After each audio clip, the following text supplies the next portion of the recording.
All right, another day in the hangar. It's actually time for my favorite part on any fabric covering project on airplanes. It's actually applying the tapes.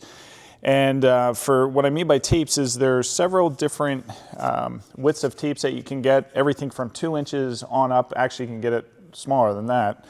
But there's a tape that goes over each rib. There's a tape that goes over any hard point along the wing. So you really have to lay things out, and that's what I'm going to do for starters this morning, is just lay out where I want the tapes, what size tape goes where, and then I'll start the process of taping. So you can see here I've got 2-inch tapes. The 2-inch tapes are going to go over the ribs, and that's really where I'm going to start today because those are the first tapes that go down, and those tapes actually go over the top and the bottom of each rib, which will encapsulate really any of the rivets and the reinforcing tape that we put on during last video.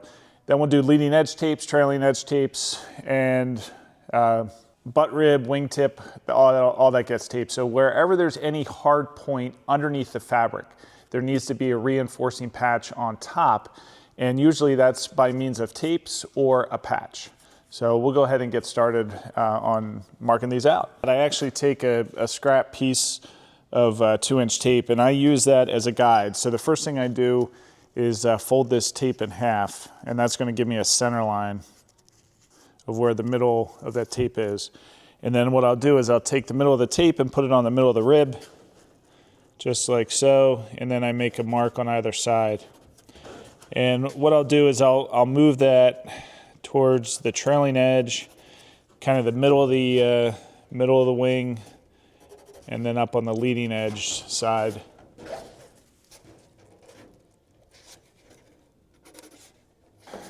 So I'll take my yardstick now and lay that over those marks that I just made, and that will make the edges, that'll give me some good guidelines for when I go to lay the tape down. It just keeps the tapes nice and straight. I mean, some people are able just to pull the tapes over the ribs and keep them straight on their own, but to me it makes more sense to have a guideline.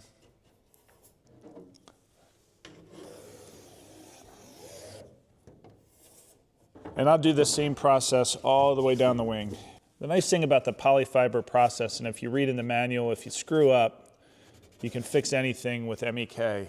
So the MEK will wipe it off and you can start again. I'll follow the same process all the way down through the 9 ribs, get all that marked out, and then we can start laying the tapes down.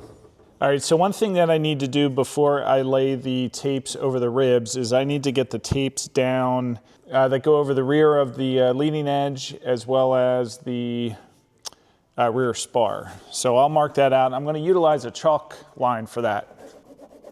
So I'm going to mark where the edge is.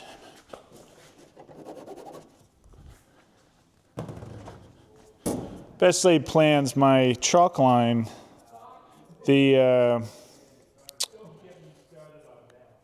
end of the chalk line is inside. Whoop. I might have just found it. I found it. Here's the end. Now there's no way that I'm going to get that. So I think what I'm going to do is abandon the chalk line idea and just continue marking things out with a pencil and a yardstick. It works just as good, a little not as quick, but that's all right. So again, you can see this pretty tedious, time-consuming process. It's not overly difficult. It's just a lot of attention to detail. I mean, I could just run that tape down without marking these lines, but chances of me getting them straight and keeping that line straight is pretty minimal. So these little guidelines will certainly help. Just refreshed my memory on the book. It's 3:1 is the ratio to polybrush to thinner. And then what you'll do is you'll pre-coat in between the lines that we just made to create a nice vinyl bed of the polybrush to stick your tapes down on top of that. So we'll go ahead and pre-coat the tapes. Now these tapes along the ribs, I'm going to do a top and a bottom because they have to wrap all the way around instead of having a bulge at the front. And since I have a leading edge tape, I can go ahead and do a top and a bottom, which makes it a little easier. But the first tape to go down are these tapes that go from the butt rib all the way out to the tip. Those will get down, I'll put those down first, so we'll go ahead and mix up some polybrush and start that process. And what this does is this makes a nice bed of the polybrush in between the lines, and you want to take care not to get it outside the lines or really lay too much polybrush down, which will create a ridge. But this really is an important step. The adhesion of the fabric tapes to the fabric that's the wing fabric.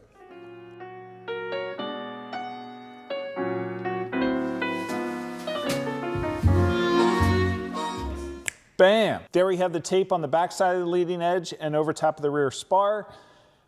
Next step is to let that set up. We'll iron the edges down around where the rib tapes will lay, and then we'll lay out for the rib tapes and start on that.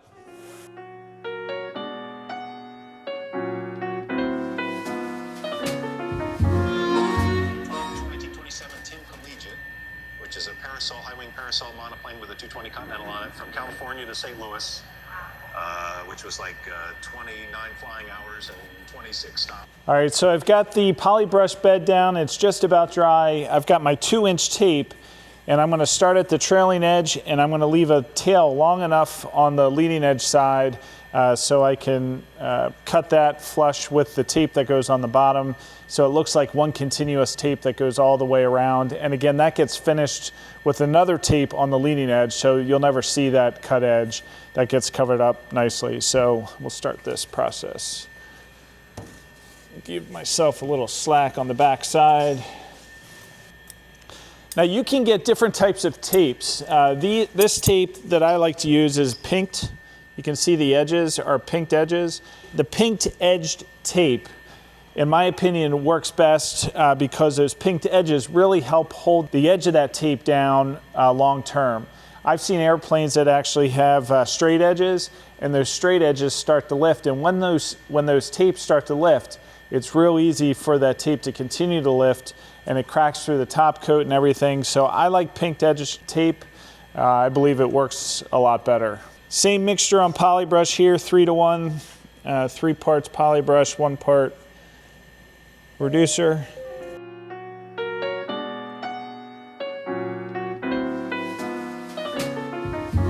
All right, the tapes are finished for the top of the wing.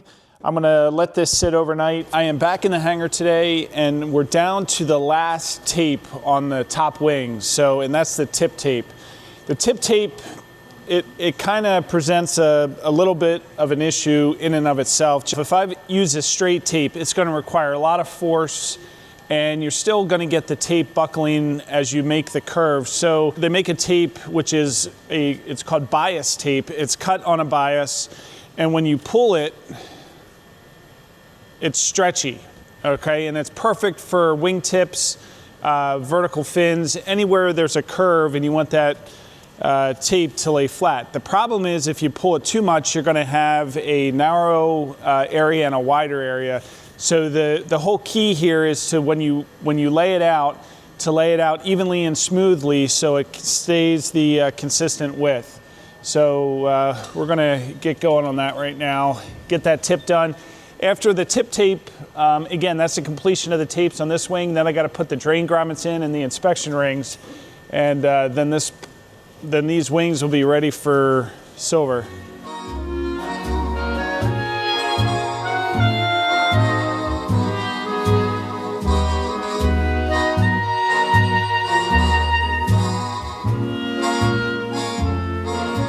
Now that the tapes are all on, it's time to work on the drain grommets. You want to put drain grommets in the back side of any surface, wings, horizontals, elevators, fuselage even. Any moisture that gets in the wing or gets in the fuselage will run out these little drain holes. But what the drain grommets are, they're little nitrocellulose pieces of, I don't know if you can see that, little plastic that you will glue down to the fabric in specific locations. We're going to match up the other wings so we're consistent. And then after those get glued down, I have to cut out these little doilies out of the polyfiber. and that will seal the drain grommet to the fabric wing. So we're going to mark out, first thing we're going to do is mark out the location of these. And each drain grommet has a specific location. Now, the location for the Great Lakes, it's easy because I just have the plans, and I can tell on the plans where the drain grommets are, and I just put them in those spots. But essentially, it's on the inboard side of each rib bay. And the drain grommet, the edge of the drain grommet is the edge of the trailing edge. So it's the inboard side of each rib. All right, so I'll just go down the line and glue these in place. Got to get a little smaller brush. Need the right tool for the right job. Don't want to get too big of a brush. The brush I'm using for this are these little black acid brushes. These are horrible. The reason they're horrible is because the bristles fall out, and you want to make sure you don't get any bristles caught down underneath the fabric edge. You'll see it later on. So these drain grommets just get glued on. I mean, you can use Polytack, but I just use this poly brush. It's an adhesive, and it kind of melts the grommet.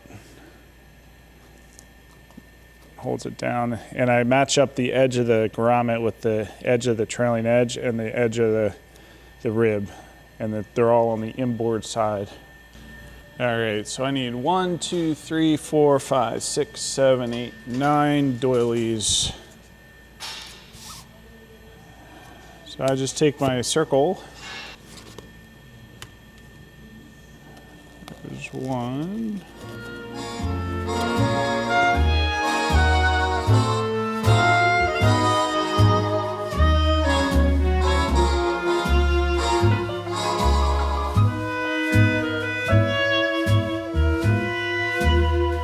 All right, so now that the drain grommets are down, it's time to put on the inspection rings.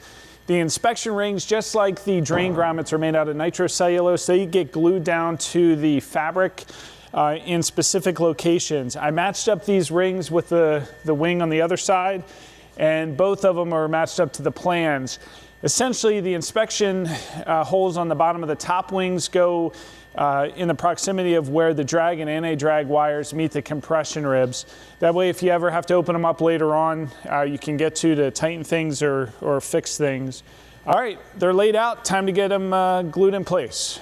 All right, I need 1, 2, 3, 4, 5, 6 doilies. So I use a paint can. Make my circles.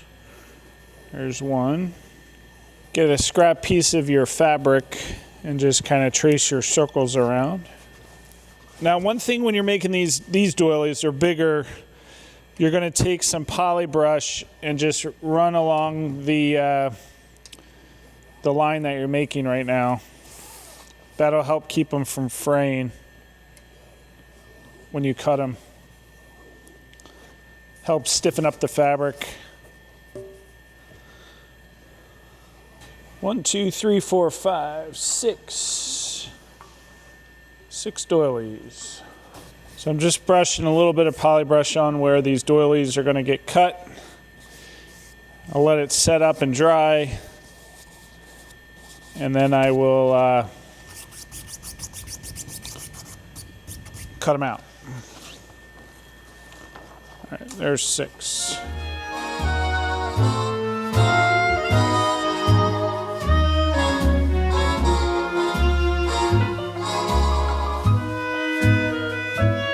All right, now that all the tapes are done, all the inspection rings are on, it is time to go over both of these wings with the iron. I have the iron set to about 200 degrees, 250 degrees. I'm just going to go over all the edges of each tape and each patch and make sure most of the, well, hopefully all of the pinked edges are down. And if there's any air bubbles in around the rivets, I'll go ahead and iron those flat as well too. All right, the last area to clean up on the covering of the wings are the areas around where the end struts and the flying wires attach to the outer wing panels. This area is difficult because you have flying wires going into it, you have the end struts going into it, but you also need to have access to be able to get in there to inspect the spars. So if you look at the plans, it does have two frames one frame on the front, one frame on the rear spar that actually get glued to the fabric. So we cut those out on the CNC machine. JJ did a great job, got them all designed and cut out. It's actually made out of 25 thousandths aluminum, and they will get glued right here to the wing panels on the front spar and the rear spar, and then we'll put a patch right over it. So that's the last step of this covering puzzle for the wings, and we'll go ahead and get those on right now. So you can see without it, you get all this area that's got to get opened up, so it's very difficult. So these will get glued on in place, nice patch put over it, and then the inside will get cut out once all the fabric gets done, and it'll be a nice clean area to open up and inspect during annual inspection time.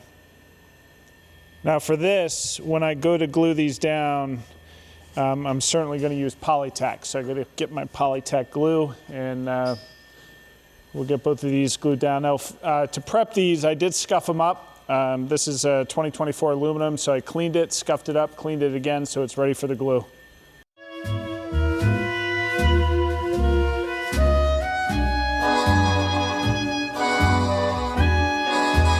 All right, everybody, that is it for the tapes and the doilies and the patches, the inspection rings. Everything is ready to go. One final last ironing, just to make sure all the pinked edges are done. And these wings are ready for the paint booth. I want to introduce somebody, my son, JJ. JJ's home from Penn State University. He's studying to be an aerospace engineer. You've seen my daughters, Alyssa and Reagan, in some of the videos, but he's been away at school. So, hello.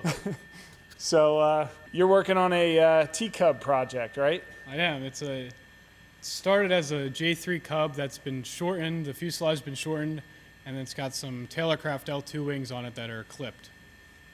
And it's got a work on building a firewall right now and an engine mount for a Lycoming 0235. So it'll be fun. He's doing a great job. It's so glad to have him home. He's here for Thanksgiving break for a week. Yes, sir. So we're going to do some flying. He's working on his commercial license. So we'll get up and do some pylon 8s. What else? Chandelles, lazy 8s, steep turns, power off 180s. All that. So we're gonna have some fun. So until next time, again, wings are ready for the booth, and that's it, I think. Yeah, I think so. Till next time.